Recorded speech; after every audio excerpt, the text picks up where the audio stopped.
Facebooker, Facebookeuse, citoyens, citoyennes, étrangers, étrangères. Je suis dégoûté.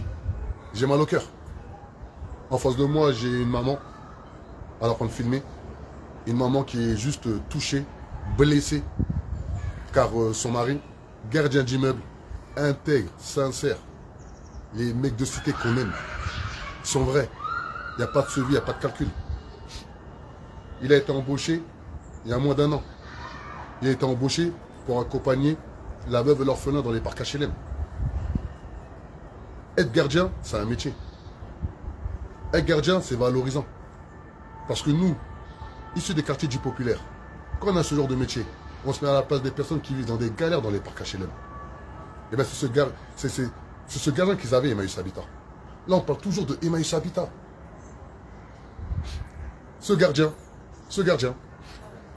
il a fait face à une collègue très insolente. Très insolente.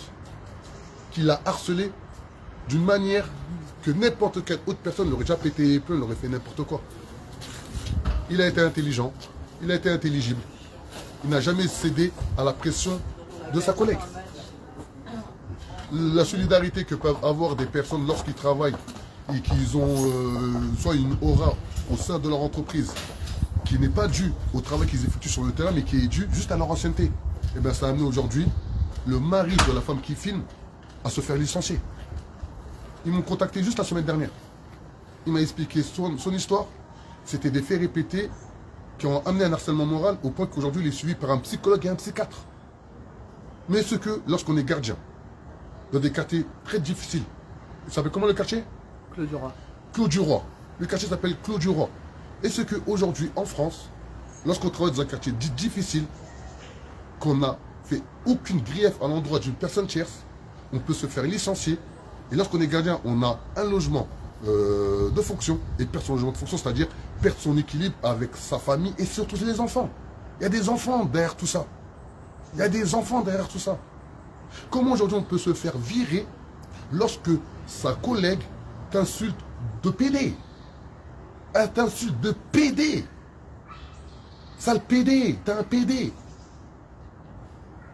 Et lui, le gardien stoïque, il n'a pas bronché, il n'a pas bougé. Et au final, c'est toi qui te fais virer.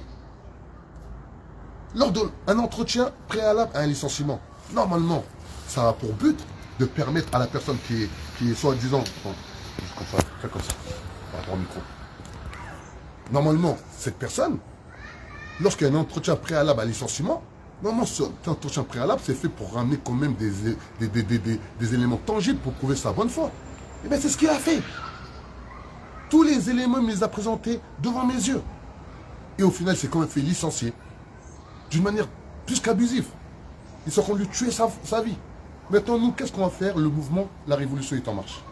Déjà, en amont, j'ai contacté une autre responsable de Emmaüs Habitat. Je lui ai fait comprendre, on a déjà deux procédures contre Emmaüs Habitat.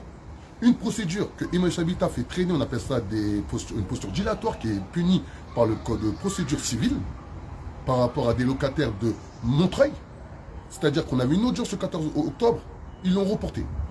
Audience le 2 décembre, ils l'ont reporté. Et là, ils l'ont remis en mois de mars. Et là, on a une autre audience pour des locataires de Aulnay-sous-Bois. Exactement, c'est le 6 janvier 2026. Toujours Emmaüs Habitat. Et là, aujourd'hui, maintenant, j'ai carrément un gardien, une personne qui travaille dans leur sein, qui explique clairement qu'il n'a aucune greffe avec aucun être humain de Emmaüs Habitat, sauf sa collègue. Il n'a aucune problématique avec un locataire, sauf sa collègue. Mais comment est-il possible qu'en France, lorsqu'on rencontre des problématiques avec une collègue, notamment dans un parc HLM, notamment quand on travaille pour une société comme Emmaüs Habitat, à aucun moment il y a des réunions déjà de concertation, de conciliation. Qu'est-ce que c'est? Juste des rapports humains. Mais c'est les rapports humains, ils amènent carrément à ce qu'une personne se fasse licencier. Mais il n'y a plus de dialogue en France. Même entre collègues, on ne discute plus maintenant. Tu vis des galères avec ta collègue ou ton collègue. Tu vis des problématiques avec ta collègue ou ton collègue. Normalement, quand même, dans tout ce maras, il doit y avoir une autorité supérieure qui dit, bon, on va se mettre autour du temps, on va discuter. Tout le temps de son harcèlement moral, l'évolution a amené à ce que les supérieurs, ils ont pris cause et effet pour l'harceleuse. Parce qu'elle avait une ancienneté. Mais harceleuse, aujourd'hui, elle s'est accaparée carrément le lieu du moins le local des gardiens. C'est à elle en gros le patrimoine. Mais non, ça ne peut pas être à elle le patrimoine. Avant toute chose, le patrimoine, il appartient aux personnes qui y résident, c'est-à-dire aux locataires, car elles ont le droit d'usage. Et le bailleur, il a juste le droit à la propriété. Le droit d'usage est cadré par l'article 4 de la Déclaration de l'homme et du citoyen. Et le droit à la propriété est cadré par l'article 17 de la Déclaration de l'homme et du citoyen.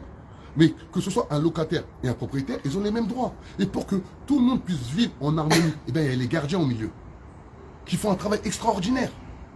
Mais en France, le gardien n'est tellement pas valorisé que le gardien que j'accompagne, il gagne que 1300 €. L'avocate, elle a dit, on peut aller au prud'homme. On peut aller au prud'homme. Mais au final, avec la loi Macron, vu que ça fait que 1 an, il travaille, il va gagner maximum si on gagne 2000 €. C'est plus cher l'avocat que si lui, il va gagner. Il lui ouvre. Donc ça, il dit, ok. Si je vais au prud'homme, ça va mettre 1 an, voire 2 ans, pour gagner 2000 €. Mais à côté de ça, l'argent en soi, il s'en fout, lui. Lui, c'est sa stabilité familiale. Car là, il va perdre son logement.